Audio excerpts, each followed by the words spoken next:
दलदल से निकलकर दिखाई दी राह। सन 1971 में मैंने गायत्री महामंत्र की दीक्षा तो ले ली, पर दीक्षा के समय परम पूज्य गुरुदेव के दर्शन नहीं हो सके। उन दिनों वे हिमालय प्रवास में थे। अगले साल हिमालय से वापस आने के बाद उनके दर्शन का सौभाग्य मिला। दीक्षा के 5 वर्षों बाद एक बार फिर शांति कुंज पहुंचा, एक विशेष साधना सत्र में शामिल होने के लिए। सत्र शुरू होने से पहले जब मैं गुरुदेव को प्रणाम करने गया तो देखा कि पंक्ति में सब पहले से ही काफ़ी लोग खड़े थे। मैं सोचने लगा कि ऐसी स्थिति में कुछ व्यक्तिगत बातें करना चाहता हूँ तो कैसे करूँ। जब मैं पूज्य गुरुदेव के सम्मुख पहुँचा तो मुझे एक नज़र देखकर ही मेरी मन स्थिति समझ गए। स्नेहिल स्वर में पूछा, अकेले में बात करना चाहते हो? मैंने सिर हिलाते हुए हामी भरी। उन्होंने कहा, तुम मुझसे अकेले में मिलकर जो कुछ कहना चाहते हो वह सब मैं सुन चुका हूँ, चिंता मत करो, तुम्हारा काम हो जाएगा। पर क्या तुम मेरा काम करोगे?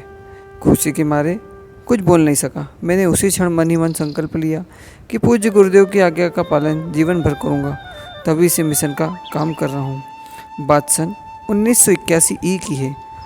सुपौल से लगभग 7-8 किलोमीटर की दूरी पर एक गांव है, गोरा मानसिया। वहाँ के मुखिया ने गायत्री महायज्ञ के आयोजन का आग्रह किया था। मेरे घर पर जब महायज्ञ के लिए दिन समय आदि तय हो रहा था तो मैंने रास्ते के बारे में पूछा। आसपास के गांव में यज्ञ कराने मैं प्रायः साइकिल से जाया करता था, इसलिए यह भी जानना चाहता था कि बीच में कोई नदी तो नहीं है। लेकिन उनका ध्यान इस तरफ लगा हुआ था कि यज्ञ में क्या करूं, कैसे तैयारी करनी है, इसलिए नदी की बात उनके ध्यान से उतर गई। मैं भी बातचीत के प्रवाह में नदी के बारे में दोबारा पूछना भूल गया और मुखिया जी कार्यक्रम तय करके वापस चले गए। मैं निर्धारित तिथि के एक दिन पूर्व घर से चला, पर रास्ते में ही शाम हो गई। सूर्यास्त के बाद आवाजाही कुछ कम पड़ने लगी। शाम की कुछ और गहरा हो जाने के बाद रास्ता सुनसान पड़ गया। आगे की बस्ती में कच्ची सड़क के किनारे कुछ लोग खड़े थे, आसपास आपस में बातचीत कर रहे थे। उन्होंने मुझे रोककर पूछा, कहाँ जाना है पंडित जी? मैंने कहा, गोरा मानसिंह। गांव का नाम सुनते ही उनमें से एक बोल पड़ा, पंडित जी, गोरा मानसिंह तो यहाँ से बहुत दूर है, आगे का इलाका भी ठीक नहीं है। रास्ते में कहीं लूटपाट छीना झपटी करने वालों से सामना हो जाए तो क्या करेंगे? अच्छा यही होगा कि आप हमारे यहाँ ही रात्रि विश्राम कर लें। पर मुझे तो पूज्य गुरुदेव के काम से जाना था। उन सबको समझा बुझाकर धन्यवाद देकर आगे बढ़ चला। आगे चलकर एक गांव मिला, रजवा।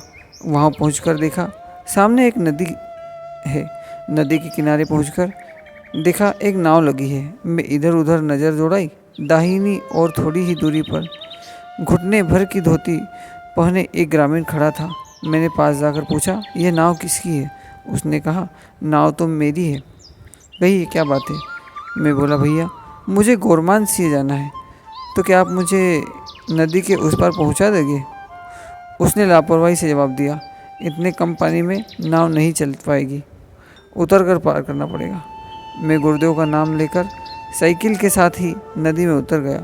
पानी कमर से कुछ ही ऊपर तक था, लेकिन फिर भी साइकिल आगे बढ़ने के लिए काफ़ी जोर लगाना पड़ रहा था। अभी नदी का चौथाई हिस्सा ही पार कर सका कि एक एक कर मेरे उतना ही अंदर धंसता चला जा रहा था। जब जांग तक का हिस्सा कीचड़ में धंस गया तो मेरी हिम्मत जवाब देने लगी। भयाक्रांत मन ही मन मान चुका था कि अब किसी भी पल मेरी जीवन लीला समाप्त हो जाएगी। व्यक्ति को अपने जीवन के अंतिम क्षण में किस प्रकार की अनुभूति होती है, इसका आभास मुझे उस पल में होने लग गया था। सारे शरीर में जैसे बिजली सी कांद गई थी। पिछला पूरा जीवन एक बार की आंखों के सामने नाच उठा। कितने ही सारे काम पड़े हैं। मेरे मर जाने के बाद उन छोटे छोटे बच्चों का क्या होगा? हताशा के इस दौर में पूज्य गुरुदेव की बात याद आई। उन्होंने कहा कि वे हमेशा हमारे आगे पीछे रहेंगे, विपत्ति के समय हमारी रक्षा करेंगे। दूसरे पल मन में यह विचार उठा कि संत स्वभाव के हैं, इसलिए दिलासा दे दिया होगा। अब इतनी दूर वे बचाव कैसे करने आएंगे? कीचड़ अब कमर से ऊपर आ चुका था। तभी दो लोग दूर से आते दिखाई दिए। उनमें से एक ने ऊंची आवाज़ में पूछा, सुनो भाई, क्या तुम किसी खतरे में पड़े हो? मैंने ज़ोर ज़ोर से हाथ हिलाते हुए कहा, हाँ जी हाँ भाई साहब, मैं भयानक दलदल में फंस गया हूँ, कृपा करके मुझे बचाइए। मेरी बात सुनकर वह अपने साथी को पीछे छोड़कर तेज़ी से दौड़ पड़ा। पास पहुंचकर उसने एक हाथ से लगभग पूरी तरह से डूब चुकी साइकिल थामी और दूसरे हाथ से मुझे एक ही झटके में कीचड़ से बाहर निकालकर किनारे की ओर बढ़ चला। ऊपर से दुबले पतले दिखने वाले उस आदमी को अंदरूनी ताककर मैं मन ही मन उसकी प्रशंसा कर रहा था। किनारे पर पहुंचकर मैंने उसे हृदय से धन्यवाद दिया। थोड़ी देर बाद मेरे सहज होने पर उसने पूछा, कहाँ से आए हो, कहाँ जाना है, क्या काम है? मैंने उनसे बताया कि मुझे गोरमान सिंह के मुखिया जी के यहाँ यज्ञ कराने जाना है। उसने कहा, चलिए मैं आपको वहाँ तक छोड़ देता हूँ। वह अपने मित्र के साथ आगे आगे चल रहा था। उसके पीछे पीछे चलते हुए मैंने जिज्ञासावश उनका परिचय पूछा तो मेरी जीवन रक्षा करने वाले ने अपना और अपने गांव का नाम बताकर कहा कि उसका गांव गोरमान सिंह के पास ही है। रास्ते भर इधर उधर की बातें करते हुए आखिरकार हम गोरमान सिंह पहुँच गए। एक बड़े से मकान के पास जाकर वे दोनों रुक गए और उंगली से इशारा करते हुए कहा, यही मुखिया जी का घर है, अब आप हमें आज्ञा दीजिए। कृतज्ञता के भाव से भरकर मैंने हाथ जोड़कर उनसे कहा, आपका यह उपकार मैं कभी नहीं भूलूंगा। आप दोनों कल के यज्ञ में आएंगे तो मुझे बड़ी प्रसन्नता होगी।